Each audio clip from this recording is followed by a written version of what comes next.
Tell me about Naked Monkey. Naked Monkey makes custom parts for super motorbikes, and they make for the grips. That Spider Grips is what I run, but Naked Monkey does make grip donuts. They make specialty equipment for super motorbikes. So it's Naked Monkey Designs, and what it is the company does all the design work. They don't necessarily do a lot of the production. They do quite a bit of it, but they outsource some of the production. But it's all the new high-tech equipment that they want to have created that they come up with on their own. They're based in San Clemente, California, where I'm based out of as well. What brings you to Pikes Peak? Working with Spider Grips and Dumont Oils and Rod Faulkner and Paul Livingston. I've known them for many years, and they brought me up here last year when I found out that they were doing it. I decided that I would like to come up and give it a shot. I normally race in Baja in the desert Southwest, off-road racing. So for me to be able to come and try this, I had such fun last year. It was an incredible event, and I just decided I had to come back to it. So I think I'll be coming back for many years to come. So why are you racing a two-stroke? I have a four-stroke with me as well, which I ran last year. I'm riding a two-stroke this year because they have grandfathered into the 450 class a 500cc two-stroke, because there used to be a 500cc two-stroke class. So a lot of the guys that raced for years and years and years preferred the two-strokes. If I brought the 450, it's bringing a knife to a gunfight. So the two-stroke 500 is the gun, and going up that hill. It's quite a bit faster. It comes out of the corners quicker. It pulls harder all the way up the hill. So it makes a huge difference on riding at your times. So I noticed it. This is the first year I've had the two-stroke on the hill. And I only did 2 runs on it on Friday just to do the jetting checks and make sure that it was right. And once I knew it was right, I got back on the 450 and I just rode that just so I could learn it and get it back into my head where all the turns were.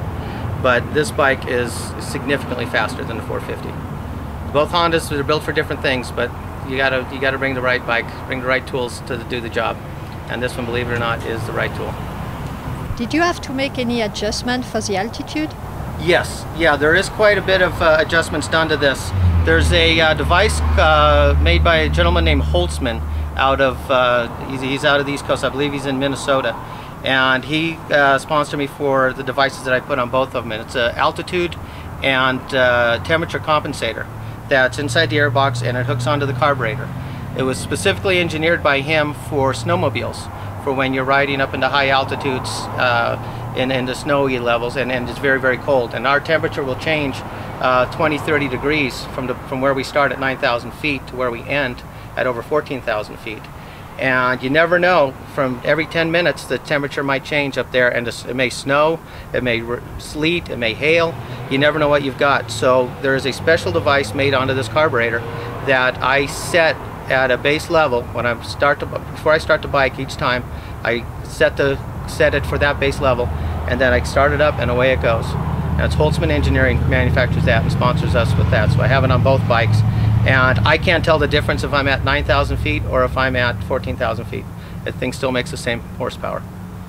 So it's originally engineered and developed for snowmobiles, but he figured out a way to help me get it onto the motorcycle. So it works very, very well, and I'm very pleased with it. It's kind of my little secret device. And it's hidden inside the airbox, and it's hidden on the carburetor that nobody knows that it's there. So I don't tell a whole lot of people about it. When I raced last year, I brought Jeff Tutterbean from Miniguns, miniguns.com. He was my mechanic, and we got the 450 sorted out pretty quickly. And when I figured out I was going to run the CR500 this year in testing, I actually brought Philip Wood, who's from Performance Motorsports, and he did the testing with me up here last month. And we got it figured out to the point that it really wasn't necessary for him to come out and wrench on the bike, because we had the bike where we needed to be. So he stayed home. He's at the beach in California enjoying the fine weather, and I'm out here, and all I needed to do was, while you caught me here, is I just check my air pressures, adjust the chain, and do an oil change. Other than that, the bike's ready to go. So we put the GP4 Dumont oil into it, and we're good to go for tomorrow. Hope to do very, very well. Hoping to scrub about 1.5 minutes off my time from last year. For the last few years, I've been running a motorcycle camp and surf camp in Costa Rica. So I do motorcycle adventure touring in Costa Rica and Panama, and surfing, sport fishing, but my racing background mostly has been in the desert Southwest, AMA District 37, desert racing, the Baja races, Baja 500, Baja 1000, and what else have I been? A little motocross here and there, a couple of enduros, but mostly my racing has always been on dirt bikes, so it's pretty interesting for me to be on the pavement. That's been the biggest adjustment for me, is to get feeling comfortable leaning the bike over even farther than I'd ever really want to do it in the dirt, because they fall over in the dirt if you lean them too far. But on the pavement, they do. They'll go over pretty far, and you can drag your knee with these. As long as you have your leathers on and you got all your safety equipment, you can drag your knee on the pavement on these dirt bikes. And when you do that, it's an experience, especially when you got 3 or 4 or 5 other guys around you trying to fight for the same spot. So what's next for you after Pikes Peak? Next for me would probably be take a vacation, and then after that, once the summer's over, go back to Costa Rica and do some surfing and fishing and show some people around. And then the next race after that will be November, the Baja 1000. I run a Honda XR 650 into Baja. It's a heavier bike. It's for 1,000 miles you need a lot more reliability, and these engines need to be rebuilt much sooner. So in order to do 1,000, if I run one of these 500 miles, I'll then do an engine rebuild. But that one can do the 100, can do a 1,000-mile race. It can do 2,000-3,000 miles on that, because it's much more sturdy of a bike. So the bikes that I run are all race specific. They're always Hondas, because they take great care of me, and I always had good luck with them for the service and the miles I can get out of them.